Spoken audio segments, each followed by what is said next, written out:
From Orlando, Florida. Let's give Mary a warm welcome. Mary Lee has been in our area because she has relatives in the area, so this is my second time I get to see Mary Lee, and thank you for coming. I would like to read the mission statement of the Toastmasters is to provide a mutually supportive and positive learning environment in which every member has the opportunity to develop communication and leadership skills, which in turn fosters self-growth and self-confidence and personal growth. It is my privilege to welcome Jerome Manigan, who is an advanced Toastmaster Bronze and competent leader, as our Toastmaster for today. Jerome gave us a delightful monodrama at our last meeting, and he's known for his marvelous voice. Let us welcome Jerome Manigan. Thank you, Madam Toastmaster, and good day to all of my fellow Toastmasters. We have a full agenda, and if I can very briefly run through the agenda for you, we're going to have word power from Dick Reed. We're going to have humor from Verna Gibson. Nellye Bowen will give us table topics, and we have Joe Schwerling, who will give us a speech from the Advanced Toastmasters Manual on poetry. Joe is chuckling over there. I said Joe Schwerling. He's still chuckling. Buell, Joe Buell. At any rate, we have a full meeting, and I'm sure that it will be an excellent meeting. This is an advanced Toastmasters group, and everyone here is dedicated and committed to the mission of Toastmasters, and that is to develop excellent leadership skills and outstanding speaking skills. We're going to start today's program with Dick Reed, who will function as our word power person. Dick Reed joined Toastmasters in 1986, but he had to stop for a moment or two, and that sometimes happens. Life brings about temporary stops, and in the end it brings about a permanent stop. He rejoined about a year ago, and today Joe has some words for us. Dick Reed, I'm sorry. Dick, before you begin, and I'm going to ask this of everyone who comes up to the microphone today, we are fast approaching the end of summer.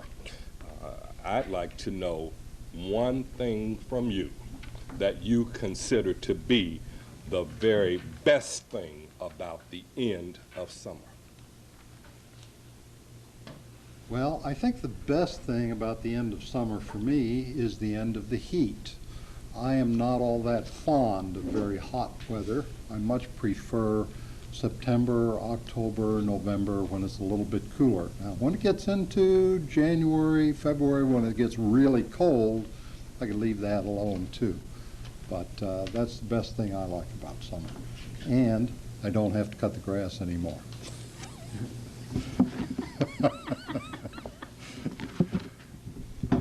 My wife and I had the opportunity to go to a bookstore last night, and fortunately or unfortunately, depends on how you look at bookstores, we ended up buying several books. One of those books was this one. It's entitled An Exaltation of Larks, and I'm going to take some phrases from this book this evening.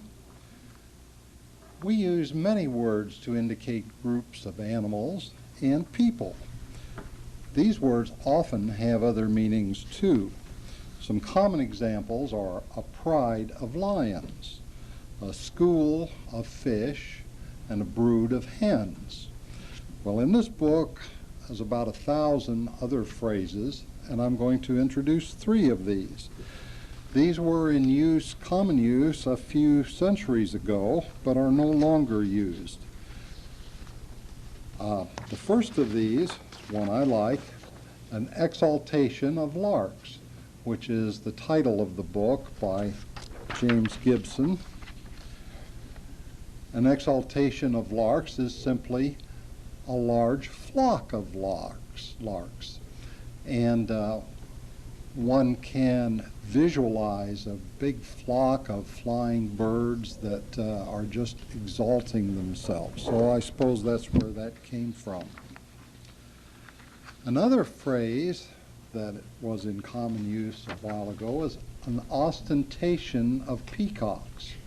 Now we all know what a peacock looks like, and I think that kind of, instead of referring to these as a group of peacocks, we now refer to an ostentatious person as being rather show-offy, I suppose one could say. The third phrase I'm going to share is a parliament of owls. One could picture a group of owls sitting on a fence or somewhere, looking all wise, and I suppose that's how we would like our parliaments to act, although they don't always do so, do they?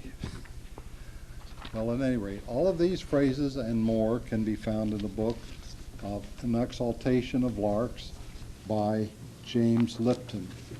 Mr. Portman. Thank you very much. We are now at the humor spot on today's agenda. Our humorist is Verna Gibson, competent leader.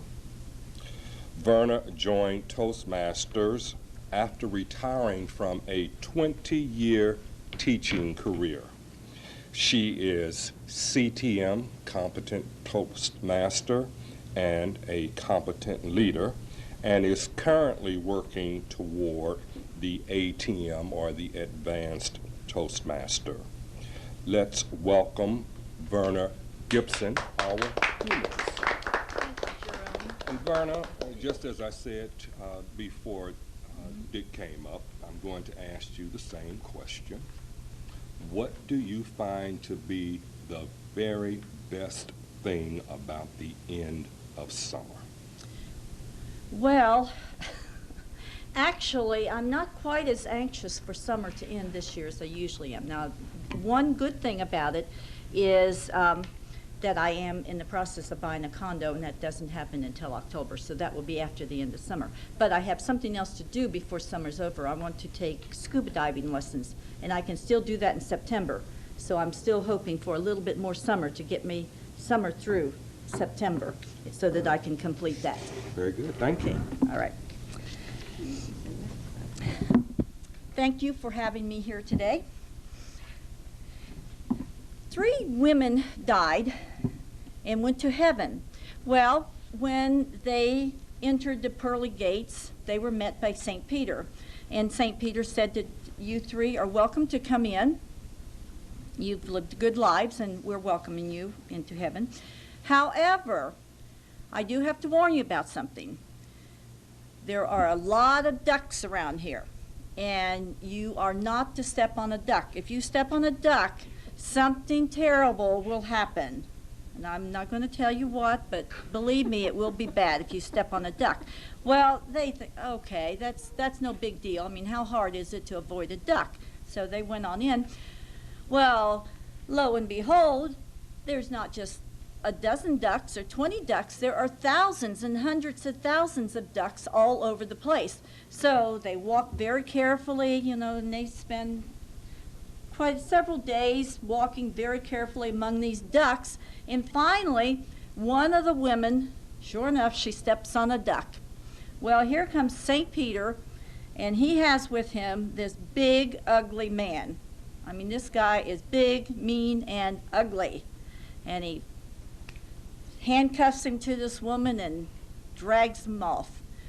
And the other 2 women are there, and oh my gosh, I wonder what's going to happen to what, you know, gee, this is really scary, so we had better be very careful. So they walk carefully, spend a couple of weeks maybe. Finally, the second woman steps on a duck. Well, you know what happens. Again, here comes St. Peter, and he has an even bigger, uglier, meaner man with him than the first one. handcuffs him to this woman, and they go away. Well, the third woman is really scared. I mean, she is going to be so careful, and she is determined she is not going to step on a duck. She doesn't know what's happened to her friends, but she doesn't want to join them. So she walks very carefully. She shuffles her feet. I mean, she tries to walk without even lifting up her feet.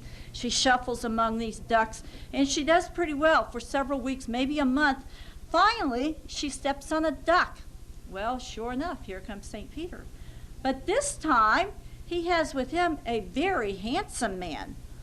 This guy is a real good-looking dude, and he brings him up to her. He's young, handsome, muscular, brings him up to this woman and handcuffs the two of them together, and as they're walking away, the woman says, "Wow, what did I do to deserve you?"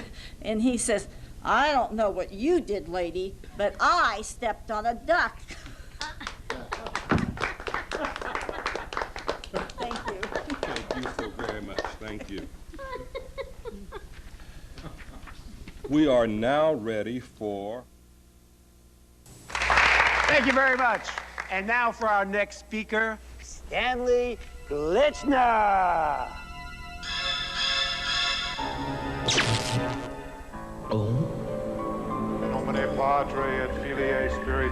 Speaking in public doesn't have to be a death sentence. At Toastmasters, we can help you overcome your fears.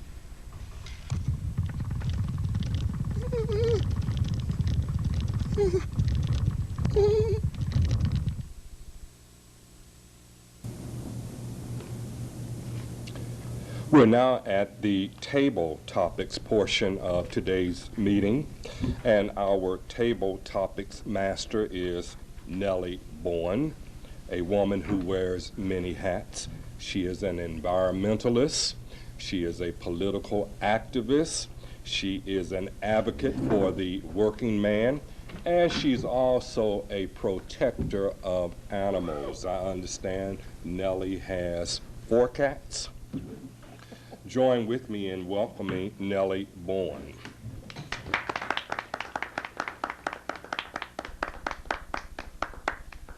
Nellye, you already know how this works, and I'm asking everybody the same question. What is the one best thing for you about the end of summer?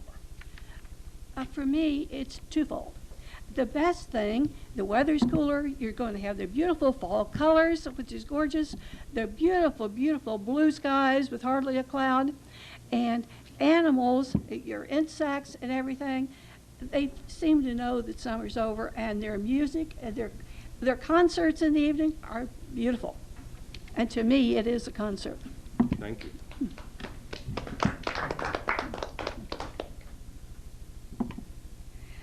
On table topics, we try to teach people to think fast on their feet. You're asked a question, and then by the time you get to the lectern, you formulate your answer. Today, it's about vacations, but vacation mishaps. You are visiting a dude ranch to just lie back and enjoy the scenery. But you have to ride horseback everywhere. You've never done that. Now what do? Verna, you're looking right at me.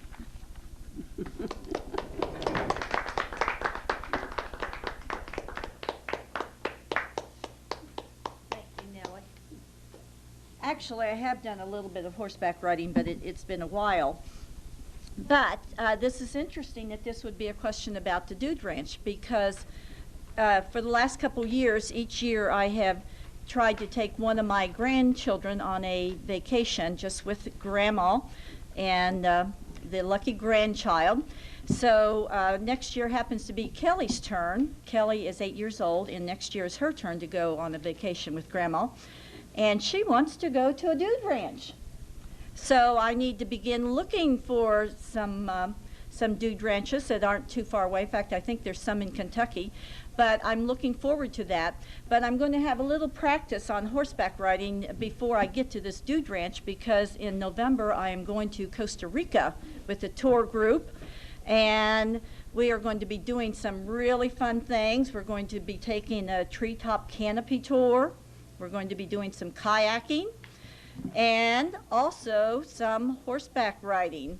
So that's going to give Grandma a little bit of practice before Kelly and I go off to this dude ranch. So that was a good question, Nellye. Thank you.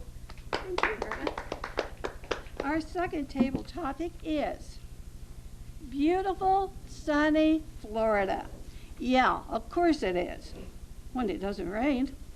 Does it ever stop? You saved all year for this, too. Now what? Carol, you love Florida? Thank you, Nellye. Let's see, I'll talk to our parliament of owls here. Yes, you save all year to go to Florida and it rains. Well, I have discovered that attitude is the whole thing that governs your life. And 10 years ago, I saved to go to Florida and get my tan for the year in early April, and I'd be ahead of everyone else getting my tan. It rained the whole time. I was in a foul mood. I didn't like the food at the health resort. I didn't like the people, and I was mad at God, because didn't he know I was there to get a tan, and why did he have all this rain? So then, to make matters worse, when I get back to Cincinnati, it snowed in Cincinnati in April. It's not supposed to snow in Cincinnati in April. However, attitude change. Last year when I went and it rained every day, I'm going, didn't make a bit of difference because I get my tan at the suntan booth.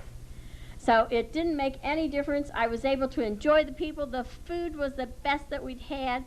And it's all a matter of attitude. And one of the ladies, when it rained one of the days, she wanted to do laps in the pool. And rather than not do laps because it was raining, there was no lightning, just gentle rain, she decided she would go underneath and swim under the water.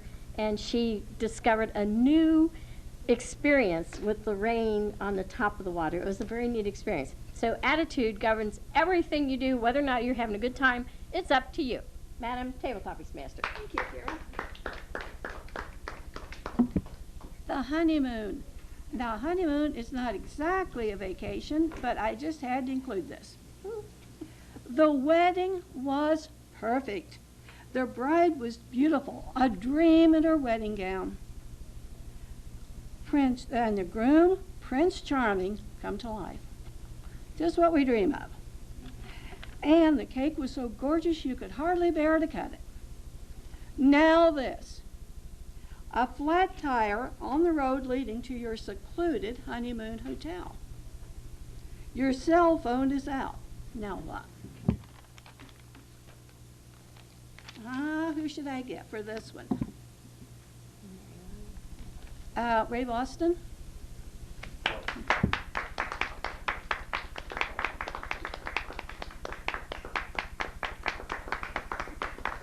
Thank you, Tabletopics Master. Well, this sounds like a complete fantasy. As an avowed bachelor, a little hard for me to relate to the honeymoon, at least certain parts of it. I think I could relate to being the Prince Charming. That sort of rings a bell.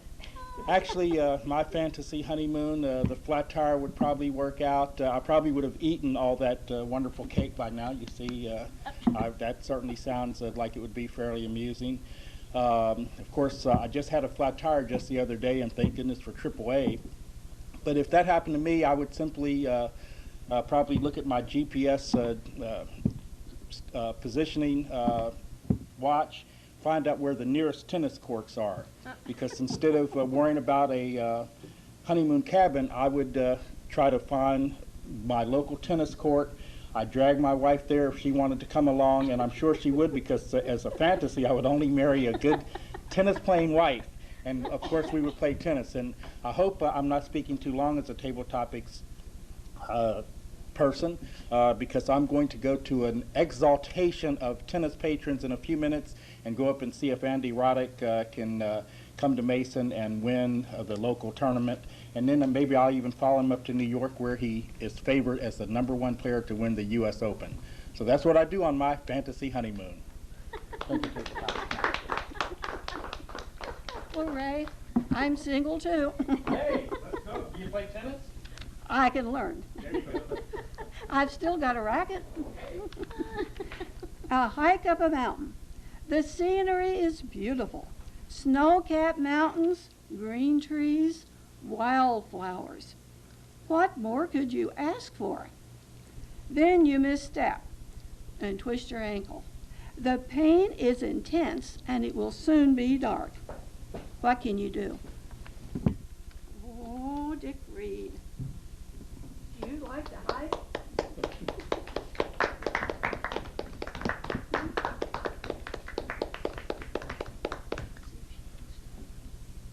Thank you, Nellye. That was quite a problem for me. As a matter of fact, that has happened to me. And what I have done is just limp a lot. Of course, one thing that can help that is if you can find a stout stick to help support your leg so that it's not quite so painful as you work your way back to civilization and can get it taped and bandaged properly and give it the rest that it needs to recover. Thank you, Dick.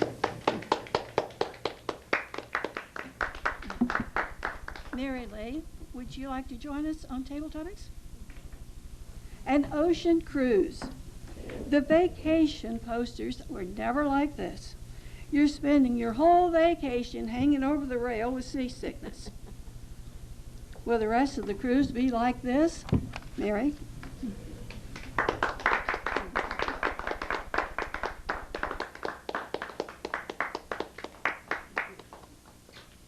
Hanging over the rail? Lord, I never thought the vacation would end like this. It's going to get better. Listen to that music there in the bar. I think I'll just go in and get a little peppermint schnapps. I hear that settles the stomach. It works. It works! Okay, on with the vacation. You know, I was hoping all these age spots would just run together and I'd have a gorgeous tan. You know, when you're young, you don't even know about melanoma.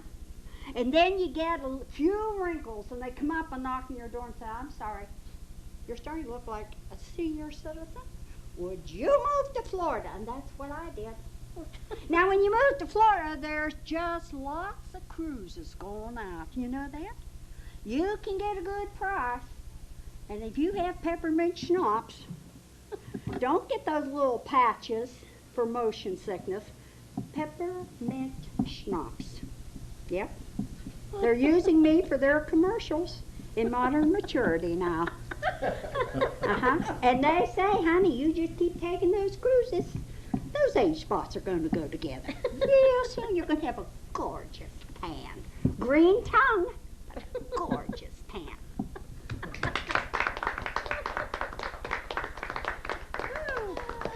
Now that was a fantastic performance. On two of the questions, I had the answers hidden and nobody picked up on them. On Ray, on yours, when your cell phone was out, didn't say your bride's cell phone was out. And on the hiking, the answer I had hit in there, I thought you might pick up on, you never hike alone. So your buddy helps you out. He goes, gets the SUV or whatever you drove, brings it up, loads you in, and there you go to the emergency room. Now, and Mr. Toastmaster? Thank you, Nellye. I'd like to begin tonight with a little joke. This guy, he's a farmer, and he says, hey, hello, sorry. But seriously, folks. Speaking in public is no joke. Farmer says, doctor says, chicken says... For help, call Toastmasters, the public speaking support group. The chicken.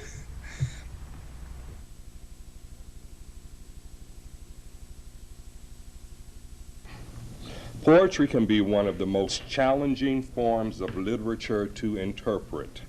Poetry is highly imaginative and highly charged with emotion, much more so than prose.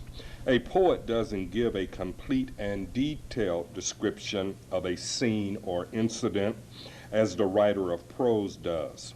Poets feel that a lot of words weaken a poem. Instead, the poet takes some detail and by suggestion causes us to fill in the other details with our imagination. The poet uses images to pack as much as possible into a few words. Sometimes, too, the poet ignores logic and factual truth and uses symbolism instead of realism. All of this can make interpretation more difficult. Our speaker, Joe Schwerling, was born in Puerto Rico, where he attended private and public schools until his graduation as a civil engineer from the A&M College of the University of Puerto Rico in 1957. He is a retired professional engineer, having spent his first 10 years with the Corps of Engineers and his last 23 years with the River Forecast Center of the NWS. He retired in 1990. In 1972, he was chosen for a year sabbatical, and he completed the Master of Science degree at the University of Cincinnati. In 1980, he received the highest award his agency confers on its employees, the Outstanding Performance Award. Joe has been a Toastmaster for several years. He and his wife are residents of Anderson Township, and they are the proud parents of 3 children, 2 grandchildren, 1 great-grandchild, and it is my good pleasure to bring to you Mr. Joe Schwerling. Joe.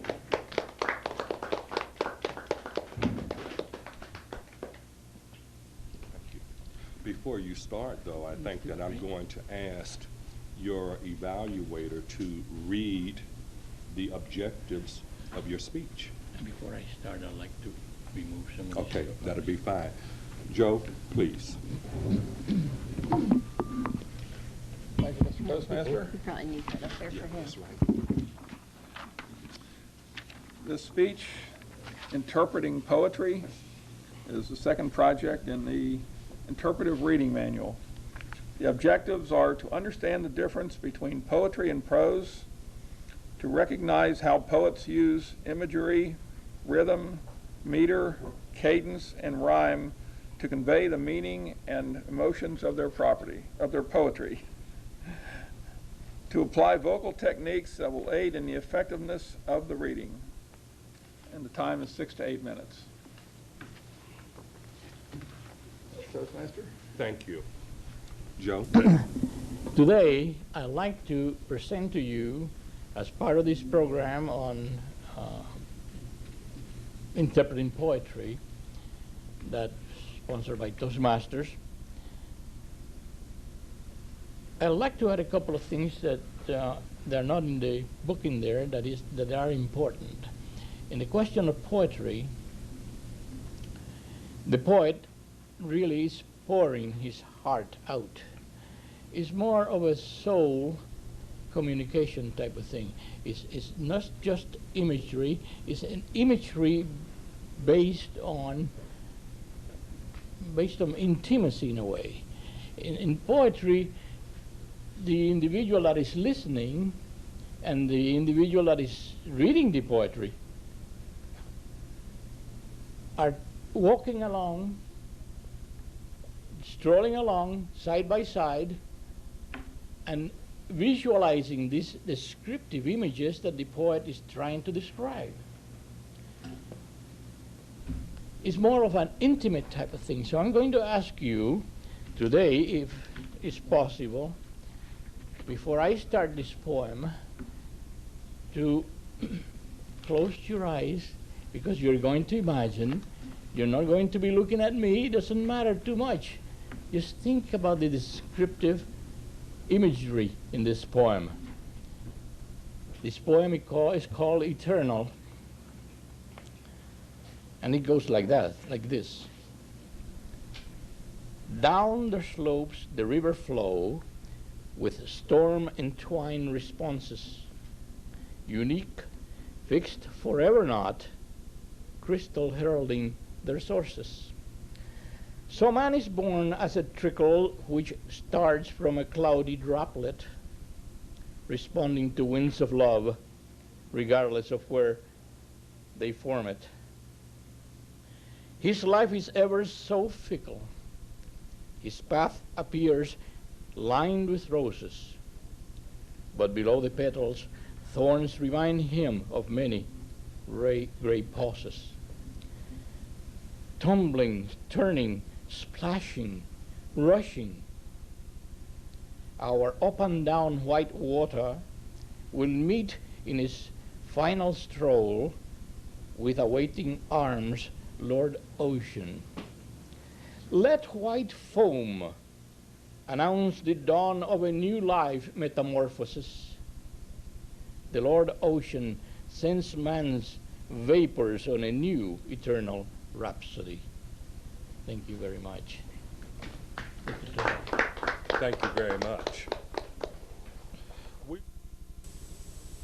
All the education in the world won't help you get ahead in life if you can't express your ideas effectively. Every day, competition for advancement gets tougher and tougher. You need an edge.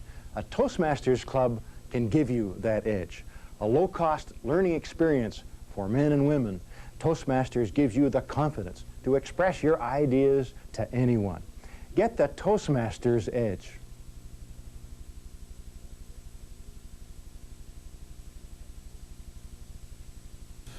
We are now at that portion of the Toastmasters meeting where we will have evaluations, and I am putting an S on evaluation because we will have both an individual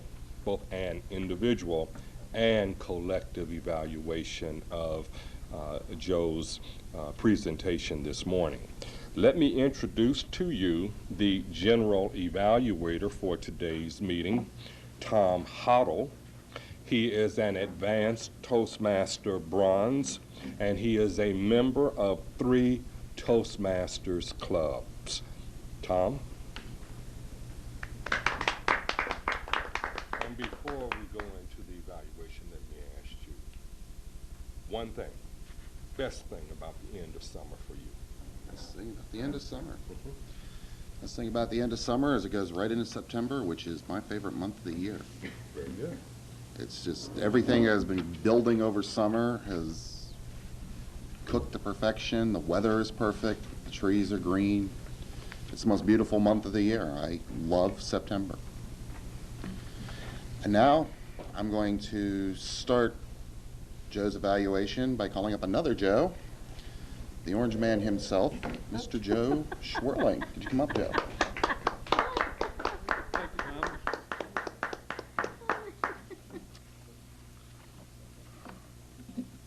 First of all, as a prelude, I'll answer the question that's been asked of all the others by Jerome. Yeah, what the end of summer means to me is that this coming week is the Toastmasters International's annual convention, at which Toastmasters from around the world get together, have the finals for the World Championship of Public Speaking, a lot of professional workshops, and to extend the various groupings that Richard Reed presented earlier, I would propose a reunion of Toastmasters. It recently occurred to me that a reunion is what every meeting is. We get together and we talk about ourselves and what's happened in the past and what we're hoping to do in the future. So I think a reunion of Toastmasters is what we should call our future gatherings. And similarly, at the end of the annual Toastmasters Conference, we're heading right into the fall series of district conferences, which are the next best things for vacationing everywhere. For the evaluation, Joe Buell's presentation of interpreting poetry. Again, the instruction was for the speaker's task was to present a poem using vocal techniques to capture the imagery and rhythm of a poem and to convey its meaning and emotions to the audience.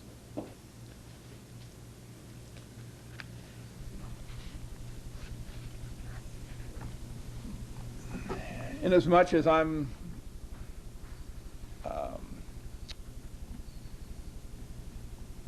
not that well versed in poetry, I might say, I'll cover the evaluation points as illustrated in the project manual. Was the speaker able to express the thoughts and emotions of the poem? I do think it was a very thoughtful poem. And additionally, as presented, the vocalization and the phrasing and the rhythm of as it was presented and the impact points were all expressed very well. Obviously, in order to do that, the speaker needed to understand the poem quite well. Was the speaker able to envision the pictures painted by the poet? I think we were all pretty well aided in visualizing the meaning of the poem, particularly by asking that we concentrate on, by keeping our eyes closed and not, so we're not distracted by looking at the speaker. And again, it was a very, I think, an appropriate poem for this project. And actually, my only suggestion on that might be that since the project was meant to be 6 to 8 minutes, it seemed like it would have been envisioning a much longer poetic presentation. Did the speaker make effective use of pauses, rhythm, and cadence, which is what I just discussed? I think you did very well, Joe. There was no sing-song rhythm. This was a very serious composition. Frankly, I did not, because I was concentrating on the poem, I didn't notice how your eye contact was, so maybe that'll be brought out in the general evaluation portion. And with that, I'll return control to our general evaluator. And thank you, Joe.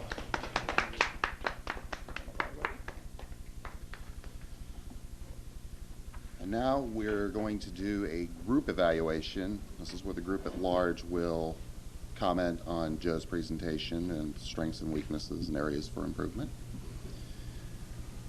And I will start with our esteemed Toastmaster. All right, thank you very much, Tom. Joe, this is an excellent poem, and I'm very impressed to see that you not only delivered the poem, but you are the author of the poem.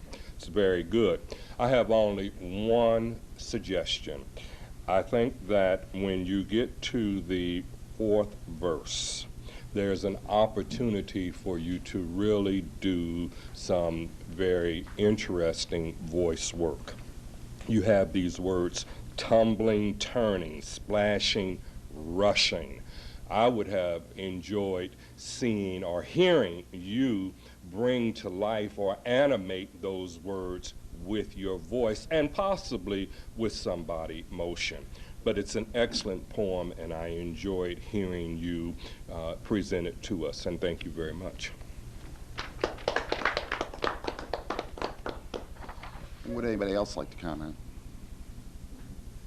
Right. Do you want to come up, or do you want to? Okay. Can't be heard from back there. Okay. Want me to come up? Sure.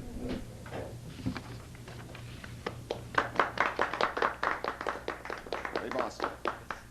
Just a quick comment. I enjoyed the poem immensely. I was a little bit unable to see that you had written it because your last name was hidden there in part of the graphics, so I'm even more impressed with the written and then the spoken delivery. The only thing that threw me about the presentation was I did not expect to see you get up and tell us about the imagery and how we should be imagining it. Although I think that was very good and put us all in the mood by closing our eyes. But after your introduction and everything, I was already focusing and just prepared for you to get up and make the presentation. That would be excellent information for a workshop, perhaps even afterwards, so we could get ready for future presentations. But I think that it distracted just a little bit to hear the suggestions, so I would have preferred for you to get up directly, get us focused, present the presentation, but I immensely enjoyed it, so thank you.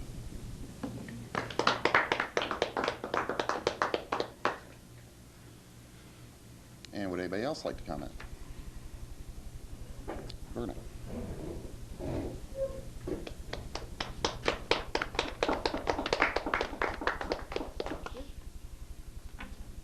One of the things that I've known about Joe almost right from the first day that I met him was how much he loves poetry.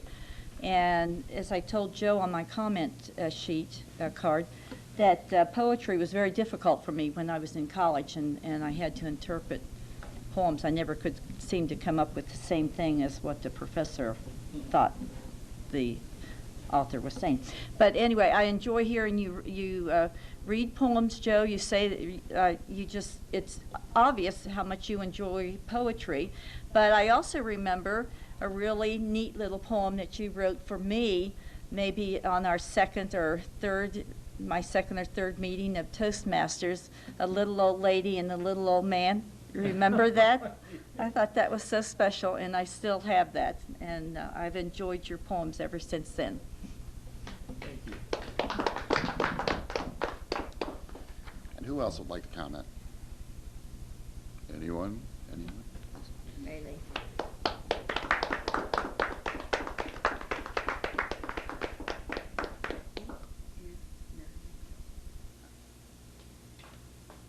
You know, it's so interesting to go to a new Toastmasters Club. It's like going to a family reunion. They don't know any of you.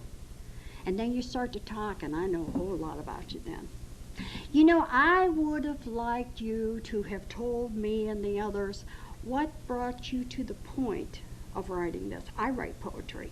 And many times it's something that's happening in your life or somebody else's life, and you sit down with that legal pad and you listen to the water and your mind starts floating and poetry comes. I would have liked your words to have been just a little longer. You were only 3 minutes, 3+. I would have liked to have known some of the background on you and what was happening at that time that brought you to this point of these words. Thank you for sharing. And would anybody else like to comment? Okay, I'll add a few of my own comments. Joe, it's always great to hear you do poetry. You're such a natural at it. Joe is a member of the World Champion Toastmasters, another advanced club, and he's a very popular choice to do the prayer toast at the beginning, which is what a lot of clubs begin their meetings with. Just two comments. One is, and it shows you how subjective evaluations can be, I did like the way you tried to focus us at the beginning, because you have this short poem to present, and this particular project doesn't really yield well to its time frame, which is 6 to 8 minutes. Now, a month ago, Jerome found a long narrative poem that would have fit, but for what you were doing, I think it worked because it brought us into focus. But to add to what Mary Lee said, I think since you're talking about 3 minutes, maybe a little bit of a discussion about how you came to write the poem, just to fit the time frame and to give us a little more insight into you and maybe add something to the poem itself. And overall, I love listening to you read poetry and give poetry. You have a terrific voice for that. You have a terrific delivery for that. You seem to be most at home when you're reading poetry. Thank you.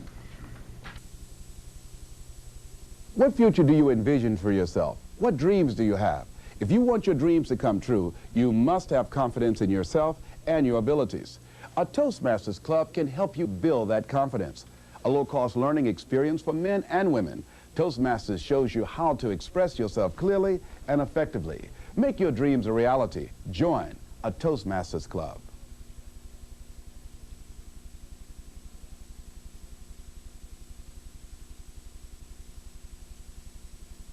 We've had an excellent meeting. I'm very grateful to everyone who participated in today's meeting for fulfilling obligations that you had indicated you would fulfill.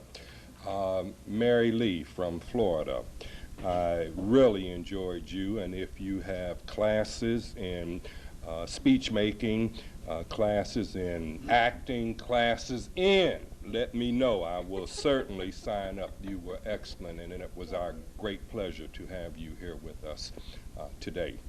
I suppose that those of us who are members of Toastmasters are like a parliament of owls, because we are wise in that we understand that it is through Toastmasters that we can develop leadership skills and public speaking skills. I would be remiss and most unfair if I ended today's meeting without responding to the question that I had put to each person who came to the podium, and that is, what is the best part about the end of summer?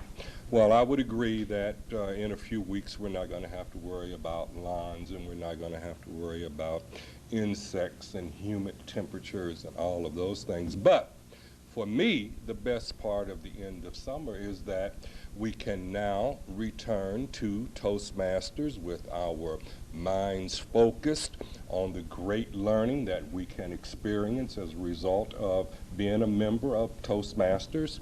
And we can also say to those people who said, well, I cannot come to Toastmasters meeting during the summer because I've got to do this, I've got to do that, blah, blah, blah, blah, blah.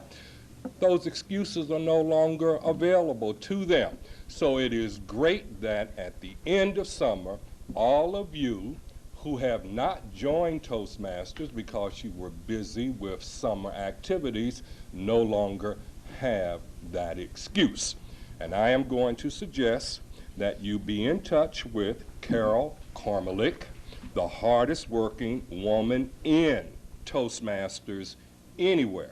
She will give you excellent advice, direction, assistance, and whatever you might need in order to become an active member of Toastmasters. Ms. Cormelick. Thank you, Jerome, for your excellent Toastmastering today. And I always love your voice. I could listen to it all the time. I especially am thrilled to have you here, Mary Lee. Mary Lee came to another club meeting 2 years ago, and I really liked her, but I forgot how much I liked her until she was back here today. Would you like to come forward and have a few comments on your visit here?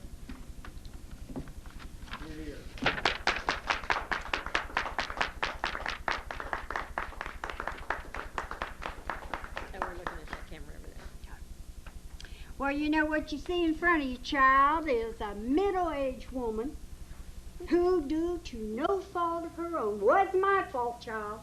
I'm a widow. I know you're saying, my God, she doesn't look like a widow, does she? True, I look middle-aged, but I don't look like a widow. Well, I'll tell you, there's 3 reasons why I do look like a widow. I'm really too short to look like a widow. I'm entirely too young to look like a widow. And, oh well. You know, before my husband died, he said, Mary Lee, you know, as soon as a woman becomes a widow, she loses about 20 pounds. He lied. He's been gone 5 years, haven't lost an ounce. But in truth, life is always a matter of starting over again. And 5 years ago, I started over again. I went to Orlando and I bought some land, and I had a young architect draw me plans, and I went to the building commission and I took out a permit. Builder, owner, contractor. You can do it. You can do it. Try it. I tried it and I built a beautiful house in 5 months. If I'd had a contractor, would never have happened that way. And you know what? I'm in 4th quarter of my life. And honey child, I'm praying for overtime. Thank you, Mary Lee. The animation that Mary Lee has is what you find a lot of times at Toastmasters and sometimes in the club. That was a refreshing breath of fresh air here there. Sometimes we get a little staid and aren't as animated as we could be. So I'm glad that Mary Lee injected that today. I'd like to thank everyone for taking part today. I thought we had a good meeting. I enjoyed it. Our next meeting will be, actually it won't be a meeting, it will be our charter party on Monday, September the 15th at the Good Shepherd Lutheran Church. And our meeting is adjourned. And now that